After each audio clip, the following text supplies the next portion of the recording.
नमस्कार, मैं ऊर्जा कुमारी। आप देख रहे हैं न्यूज़ मंच। बीपीएससी अभ्यर्थी पिछले 70 दिनों से अपने री एग्जाम की मांगों को लेकर धरना पर बैठे हुए हैं और अब विधानसभा का घेराव करने की तैयारी में है। छात्र नेता सौरभ कुमार क्या कह रहे हैं, आइए सुनते हैं। बने रहिए न्यूज़ मंच के साथ। पटना। नमस्कार साथियों, जय हिंद। मैं सौरभ कुमार।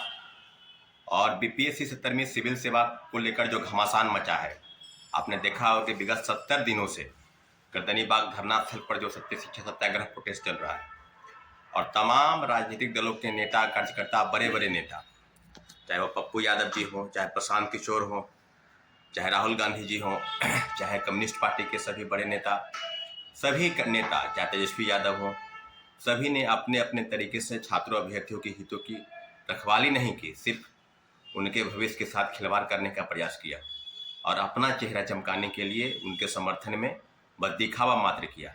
इन सारे समस्याओं को लेकर हम लोग अभी तक गर्दनी बाग में डटे हैं, लेकिन अब हम लोग पीछे नहीं हटेंगे और नहीं पीछे हटने का कोई सवाल पैदा होता है। इसलिए हम लोग एक प्लान बना रहे हैं। हम लोग एक योजना के तहत जो सत्र चलेगा, विधानसभा का सत्र 28 तारीख से 28 फरवरी से, उसी के रणनीति के तहत हम लोग विधानसभा का भी घेराव करेंगे, क्योंकि विधानसभा के सत्र के दौरान जो भी चीज़ें होंगी उसमें सभी नेताओं ने, जो प्रतिपक्ष के नेता हैं, अपने अपने आवेदन के माध्यम से बीपीएससी 70वीं सिविल सेवा पीटी परीक्षा, जिसको लेकर जो गड़बड़ी हुई, जो धांधली हुई और एक परीक्षा 2 पाली में आयोजित कराकर और कह रही है बीपीएससी की ये जो है नॉर्मलाइजेशन लागू नहीं हुआ, तो ये नॉर्मलाइजेशन लागू ही है।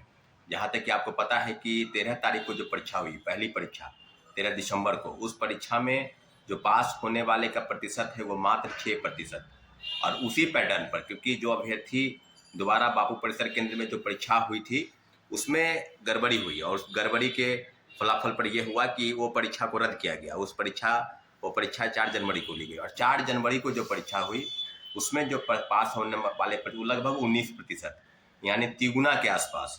तो पैटर्न लोगों को पता चल गया था और इसलिए 2 अलग अलग पेपर, 150 क्वेश्चन नहीं, वो 300 प्रश्न हुए और इस तरीके से अलग अलग प्रश्नों को एक कहकर और नॉमिनेशन लागू नहीं करने का प्रयास कर रही थी, जबकि नॉमिनेशन लागू हो गया। तो इन्हीं सब बातों को, इन्हीं सब मुद्दों को भी विधानसभा के सत्र के दौरान उठाया जाएगा, चाहे वो कांग्रेस के नेता हो, चाहे वो आरजेडी के नेता हो, चाहे सीपीआई, एमएल, सीपीआई, सबके नेताओं को हमने आवेदन के माध्यम से सूचित किया है कि अपने अपने तरीके से विधानसभा सत्र के दौरान इस प्रश्न को उठाएं, क्योंकि बहुत बड़ी गड़बड़ी 70वीं सिविल सेवा पीटी परीक्षा में हुई है। और देख रहे हैं किस प्रकार से बुलेट की तरह, रफ्तार की तरह काम कर रही है बीपीएससी। मैं ये नहीं कह रहा हूँ कि आप रफ्तार की तरह काम नहीं करिए, आपको बताते चले कि जो बीपीएससी की मांग को लेकर पटना उच्च न्यायालय में याचिका दायर, एक नहीं कई याचिका। एक याचिका है कि जो गड़बड़ी हुई, 28 परीक्षा केंद्रों की सूची उनको सौंपी गई है, जहाँ क्लब में लोगों को एकत्र करके प्रश्न पत्र एकत्र करके उनको बताया जा रहा था। कहीं एंट्री में गड़बड़ी हो रही थी, कहीं प्रॉपर चेकिंग नहीं चल रहा था, कहीं जैमर और लाइट की व्यवस्था नहीं थी। इन सारी बिंदुओं को रेखांकित करते हुए कोर्ट में एविडेंस के तौर पर हमारी याचिका दायर है, Pappu Kumar versus government of Bihar. और कई मामले हैं। एक मामला है जो कई तरीके से परीक्षा में गड़बड़ी को लेकर है। एक है पेपर जो आंसर को लेकर है, जो आंसर की उपलब्ध कराया गया बीपीएससी की तरफ से, प्रोविजनल और फाइनल आंसर की, उसमें कई तरह की गड़बड़ी खामी है, उसको चैलेंज किया गया है। सुप्रीम कोर्ट में एक याचिका दायर है जो बीपीएससी के चेयरमैन की नियुक्ति को लेकर सवाल है, उस पर याचिका दायर है। तो सब मामलों की सुनवाई आपको होनी है और एक मामला जो है उस पूरी सुनवाई जो होगी वो 4 मार्च को होगी। आपको बताते चले कि बीपीएससी के चेयरमैन को लेकर सुप्रीम कोर्ट में याचिका दायर है, उसकी सुनवाई होनी है और बीपीएस हाई कोर्ट में जो याचिका दायर है उसकी सुनवाई 4 मार्च को होनी है।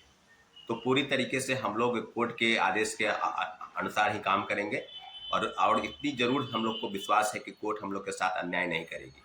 साथियों, विधानसभा का सत्र चलने वाला है, इसलिए पूरी तरीके से आपने देखा होगा कि हम लोग 30 जनवरी को जो प्रोटेस्ट किए थे, उसके पहले हम लोगों ने पूरे पटना में हर जगह से, लाइब्रेरी हो, कोचिंग संस्थान हो, हॉस्टल हो, लॉज हो, बॉयज हॉस्टल, गर्ल्स हॉस्टल, सभी लोगों को हमने आमंत्रित किया और सभी जगह से हमने मोबिलाइजेशन का काम किया। इसी तरह के मोबिलाइजेशन का काम जो है अभी चल रहा है, क्योंकि विधानसभा सत्र के दौरान हम लोग की रणनीति है कि विधानसभा का घेराव भी किया जाएगा। तो गर्दनी बाग हम लोग का धरना स्थल होगा। 28 तारीख के बाद से कभी भी हम लोग अपने रणनीति के तहत विधानसभा सत्र के दौरान ही हम लोग, क्योंकि 1 महीने का इस बार का जो सत्र है विधानसभा का सत्र, वो एक महीने का सत्र 28 फरवरी से 28 मार्च तक चलेगी। तो साथियों, हम लोग पूरी तरीके से बीपीएससी की गलत नीतियों के खिलाफ, जो बीपीएससी लगातार भ्रष्टाचार के दलदल में फंसी और छात्रों और अभ्यर्थियों की मांग को लगातार दरकिनार कर रही है, और एक भी बात कह रही है कि मुट्ठी भर लोग हैं, नॉन सीरियस हैं, जो गर्दनी बाग में बैठे हैं। इस प्रोटेस्ट के दौरान क्या नहीं हुआ, कई शिक्षकों के चेहरे उजागर हुए, कई कोचिंग संस्थान जो लगातार छात्रों अभ्यर्थियों के हक में आवाज उठाती रही है,